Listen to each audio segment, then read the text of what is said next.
Hello, everyone. So, for my digital storytelling project, I decided to make a Google slide, and I'm also doing a screen recording of that. So, I titled my project, Who is Julia Jensen? A Dive into My Identity. So, the first thing I did was fill out the identity worksheet, put my name in the middle, and I identified myself in four different ways. One of those being an educator. I teach fourth grade at a school in District 62. But I also got into education about 5 years ago, working as a camp counselor, as an after school instructor. So it's been a long time. I also identify as a female. An atheist, meaning I don't really follow any specific religion or necessarily believe in God, and Caucasian. So, the first thing I wanted to talk about is just why I identified myself as Caucasian. About a year ago, my aunt did an Ancestry.com profile. So, here I've provided that to the right. You can see I'm 25% German, so that's coming down here on my grandfather's side. Also, 25%, Norwegian, right above from my grandmother's side. And 25% Hungarian, 25% Danish. So I'm pretty much split down the middle pretty evenly. Educator. This is something that I'm very, very proud of. So, one reason that I am proud of being an educator is when my children write me notes to tell me what an impact I've made on them. So, this is an example of this. I'll read the note to you. It says, I just wanted to take some time to express how much I enjoy being in your class this year. I can't think of a teacher who could have made this year any more special than you did. I am writing this letter to tell you how happy I am to be in your class because you are the best teacher. This year has been hard, but you helped me do my best. Thank you for a great school year. You look forward and for always going the extra mile as a teacher. I appreciate it more than you will ever know. Thank you so much for being such a thoughtful, kind teacher to me this year. To show you how you have changed my entire life view, I want to say I want to grow up to be a teacher just like you. So, having students tell me that they appreciate the time and effort that I put into them is something that makes me so proud of being a teacher. If you can see in this picture, this was my birthday and they made me a crown, and just all that love really makes me proud. Another thing is when they show teamwork. So here I have a video when we went on a field trip. Students were actually not given too much instruction on how they were supposed to mash corn with this device. A lot of students did it individually, but without any prompting, my students decided to do it as a team. So I'll show you what they did. Up, down, up, down, up, down.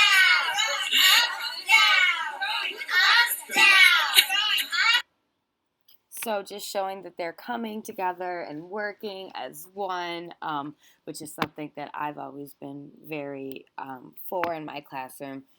Really shows me that they're connecting as people, forming bonds, and I'm proud to be the person who facilitates that. Oh, sorry. We'll go to the next one. I identify as a female, so I took this one as I'm female, but I'm not a girly girl. I am outdoorsy, adventurous, and a canoeist. As you can see, I love toads and frogs and all kinds of animals. Even the ones that other people may think are a little bit gross, I'll be the first one to pick them up and show them to my children or my students. So that's something that people normally do not expect from me. I love being in the water, getting my hands dirty, doing anything I can outdoors, and I impart that on my children as well. I don't wear makeup to school. I think it's important that my children see that it's okay to just be okay with who you are, and that you don't need to have makeup to be confident. I also am on a roller derby team. I get very competitive when I play sports. And I think that we have to make sure that girls know it's okay to not follow your traditional girly girl roles. But if you love working on cars, go work on cars. Let us, regardless of our gender, we should all be able to do what makes us happy and makes us feel good about ourselves. Atheist. I took this as the painful part of this identity project. So, one thing that is a little difficult for me is when I tell students that I don't believe in God. And then they ask me, well, Miss Jensen, you know that means you're going to hell, doesn't it? And that's a very difficult thing for me to handle because it makes me feel like students are, instead of being taught through religion how to be good people, they're being guided by carrots for heaven, and it's something that's very difficult for me to talk to them about. Normally, when this gets brought up, I ask them to talk to their parents about it. I know religion is something that any school is a little wary of bringing up too much, so I like to let them deal with their parents with this, but it also hurts me to think that some of their parents will say, yes, well, if she doesn't believe in Jesus or God, then she will go to hell. I think that we have to make sure that we're teaching our children to be respectful of other people's beliefs and not trying to impart our own beliefs onto them. Because I know it hurts my children as well when they think about that I always treat them with respect and very kindly, and to think that just because I don't believe in God that I would be punished for eternity is hard for them and for us. And this isn't just for my students. I've also had this happen with friends or relatives, but it's the most painful when it comes from my students because I know that for some of them that's what they truly believe in, and they they form a relationship with you, they bond with you, they don't want to think that something like that will happen to you, and it's very scary for some of them. My reflection, I really liked doing this project. It was kind of hard for me to pull out some pieces of my identity.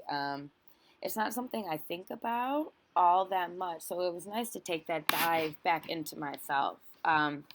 Also, growing up in a middle class white family, it was a little bit more difficult for me to come up with something that was painful for me.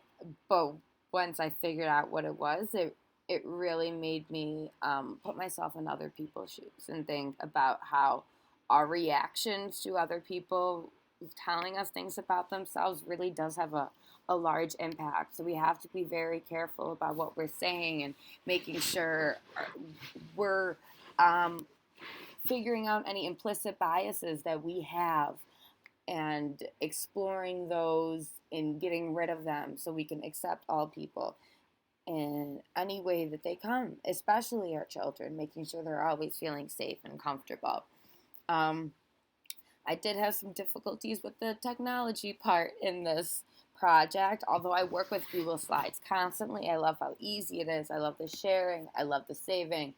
This was my first time screen recording, so I definitely had to dive into YouTube and figure out what I was doing and how to figure that out.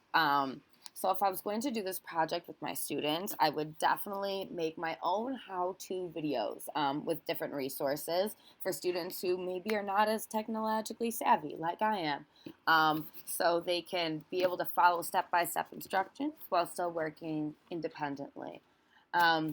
I also think it's important for students to view each other's cultural identity videos to see that we're all special in our own ways and really get curious about each other. This would be a great discussion start off to teach kids how to have um, respectful conversations about differences in our cultures and belief, and really open that up to make sure we are not isolating ourselves, but instead bringing each other together and making sure that we're all just constantly learning and being respectful.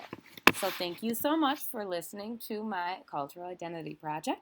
I hope you enjoyed it, and I can't wait to watch yours too.